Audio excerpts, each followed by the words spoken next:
Hi everyone, welcome back to my channel. ಇವತ್ತು ಒಂದು ಹೊಸ ರೆಸಿಪಿ ಜೊತೆ ಬಂದಿದ್ದೀನಿ. ಇವತ್ತಿನ ರೆಸಿಪಿ ಬಂದು ಆಂಬೂರ್ ಬಿರಿಯಾನಿ. ಬನ್ನಿ ರೆಸಿಪಿ ತಗೊಂಡ್ಬಂದು.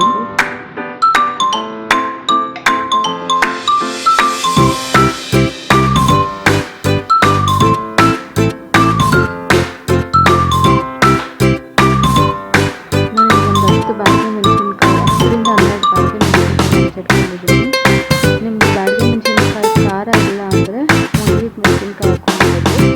ನಮ್ಮದು ಬ್ಯಾಡಗಿ ಮೆಣಸಿನ್ಕಾಯಿನ ಖಾರ ಇದೆ, ನಾನು ಒಣಗಿದ ಮೆಣಸಿನ್ಕಾಯಿ ಬಳಸಿಲ್ಲ. ಬ್ಯಾಡಗಿ ಮೆಣಸಿನ್ಕಾಯಿ ಖಾರನೂ ಬರುತ್ತೆ ಮತ್ತು ಕಲರು ಬರುತ್ತೆ. ಇವಾಗ ಮಿಕ್ಸಿ ಜಾರಲ್ಲಿ ಬ್ಯಾಡಗಿ ಮೆಣಸಿನ್ಕಾಯಿ ಮತ್ತು ಜಿಂಜರು ಗಾರ್ಲಿಕ್ ಹಾಕಿ ಪೇಸ್ಟ್ ಮಾಡ್ಕೊಳ್ಬೇಕು. ಇದು ಬಿರಿಯಾನಿಗೆ ಕಲರು ಕೊಡುತ್ತೆ, ಖಾರನೂ ಕೊಡುತ್ತೆ.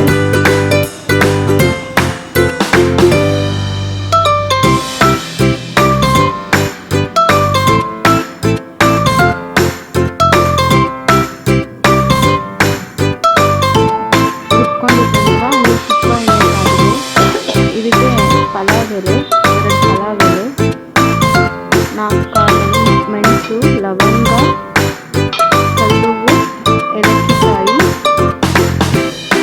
ಮರಾಠಿ ಮೊಗ್ಗು ಮತ್ತು ಅನಾನಸ್ ಹೂವು. ಬೇಕಿದ್ರೆ ನೀವು ಕಸ್ತೂರಿ ಮೆಥಿ, ಜಾಕಾಯಿ ಅದೆಲ್ಲ ಹಾಕ್ಕೋಬೋದು. ನನ್ನ ಹತ್ರ ಅದು ಯಾವುದೂ ಇರಲಿಲ್ಲ, ಸೊ ಇರೋದ್ರಲ್ಲಿ ನಾನು ಇರೋದ್ರಲ್ಲಿ ಅಡ್ಜಸ್ಟ್ ಮಾಡಿ ಹಾಕ್ತಾಯಿದ್ದೀನಿ.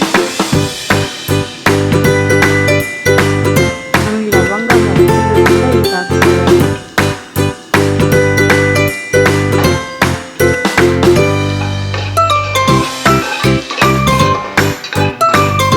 ಈಗ ಪಲಾವ್ ಸಾಮಾನೆಲ್ಲ ಸ್ವಲ್ಪ ಈರುಳ್ಳಿ, ಹಸಿಮೆಣಸಿನ್ಕಾಯಿ, ಖಾರ ನೋಡ್ಕೊಂಡು ಹಾಕ್ಕೊಳ್ಬೇಕು. ಅದು ಚೆನ್ನಾಗಿ ಫ್ರೈ ಆಗಬೇಕು. ಹಸಿಮೆಣಸಿನ್ಕಾಯಿ ಮತ್ತು ಖಾರ ಇದೆ, ಚೆನ್ನಾಗಿ ಫ್ರೈ ಆಗಬೇಕು. ಈರುಳ್ಳಿ ಕಲರ್ ಚೇಂಜ್ ಆಗಬೇಕು.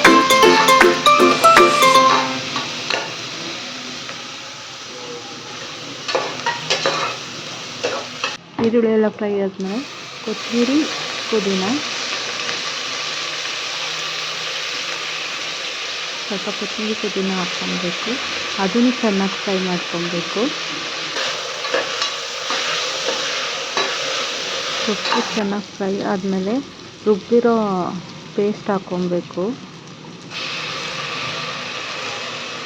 ಇದನ್ನು ಕೂಡ ಹಸಿ ವಾಸನೆ ಹೋಗೋವರೆಗೂ ಹುರ್ಕೊಳ್ಬೇಕು ಚೆನ್ನಾಗಿ.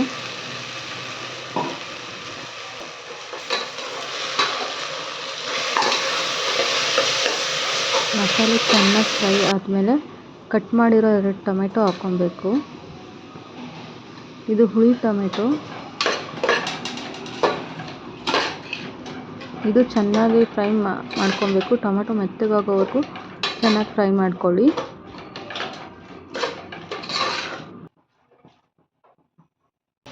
ಟೊಮೆಟೊ ಎಲ್ಲ ಮೆತ್ತಗೆ ಆದಮೇಲೆ ಪನ್ನೀರ್ ಹಾಕ್ಕೊಬೇಕು. ನೀವು ಪನ್ನೀರ್ ಬೇಕಾದ್ರೆ ಸಪ್ರೇಟಾಗಿ ಫ್ರೈ ಮಾಡಾದರೂ ಹಾಕ್ಕೊಬೋದು, ಅಂದರೆ ಲಾಸ್ಟಲ್ಲಿ ಕೂಡ ಹಾಕ್ಕೊಬೋದು. ನಾನು ಈಗಲೇ ಹಾಕ್ಕೊಳ್ತೀನಿ, ಸೊ ಅದು ಮಸಾಲೆ ಎಲ್ಲ ಹಿಡೀಲಿ ಅಂತ. ಒಂದು 5 ಮಿನಿಟ್ಸ್ ಅದನ್ನು ಫ್ರೈ ಮಾಡ್ಕೊಳ್ಳೋಣ. ಪನ್ನೀರ್ ಫ್ರೈ ಆದಮೇಲೆ ಸ್ವಲ್ಪ 2 ಸ್ಪೂನಷ್ಟು ಧನಿಯಾ ಪುಡಿ, ಗರಂ ಮಸಾಲ, 1½ ಸ್ಪೂನ್ ಗರಂ ಮಸಾಲ, ಒಂಚೂರು ಅರಿಶಿನ, ಒಂದು ಅರ್ಧ ಸ್ಪೂನಷ್ಟು ಅರಿಶಿನ. ಇದನ್ನು ಮಿಕ್ಸ್ ಮಾಡ್ಕೊಬೇಕು. ರಾ ಸ್ಮೆಲ್ ಹೋಗೋವರೆಗೂ ಫ್ರೈ ಮಾಡ್ಕೊಳ್ಳಿ. ಒಂದು 5 ಮಿನಿಟ್ಸ್ ಸಾಕು.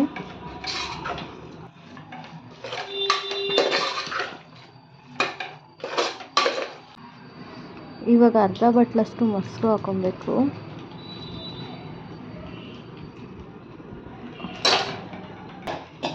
ಮೊಸರು ಹಾಕ್ಕೊಂಡು ಚೆನ್ನಾಗಿ ಫ್ರೈ ಮಾಡ್ಕೊಬೇಕು.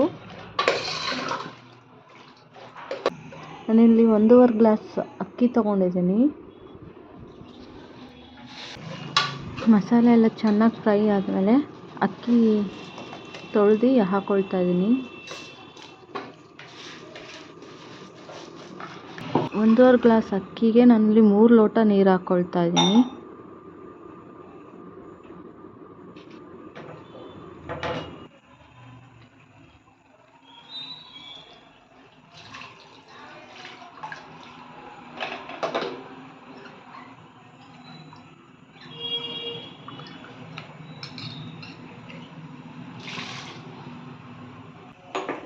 ನೀರು ಹಾಕಿದ್ಮೇಲೆ ರುಚಿಗೆ ತಕ್ಕಷ್ಟು ಉಪ್ಪು ಹಾಕಬೇಕು.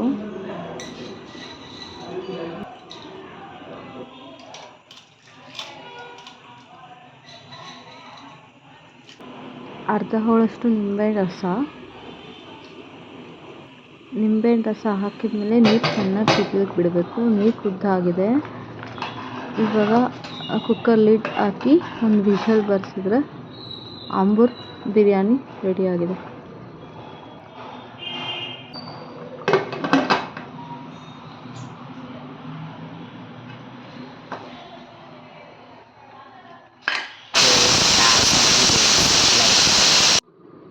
ರೆಡಿಯಾಗಿದೆ ಆಂಬೂರ್ ಬಿರಿಯಾನಿ. ಕಲರ್ಫುಲ್ಲಾಗಿ ಬಂದಿದೆ. ರೆಸಿಪಿ ಟ್ರೈ ಮಾಡಿ ಹೇಗಿದೆ ಅಂತ ಹೇಳಿ ಕಮೆಂಟಲ್ಲಿ ತಿಳಿಸಿ. ಲೈಕ್ ಮಾಡಿ, ಫಾಲೋ ಮಾಡಿ, ಸಬ್ಸ್ಕ್ರೈಬ್ ಮಾಡಿ. ಬಾಯ್.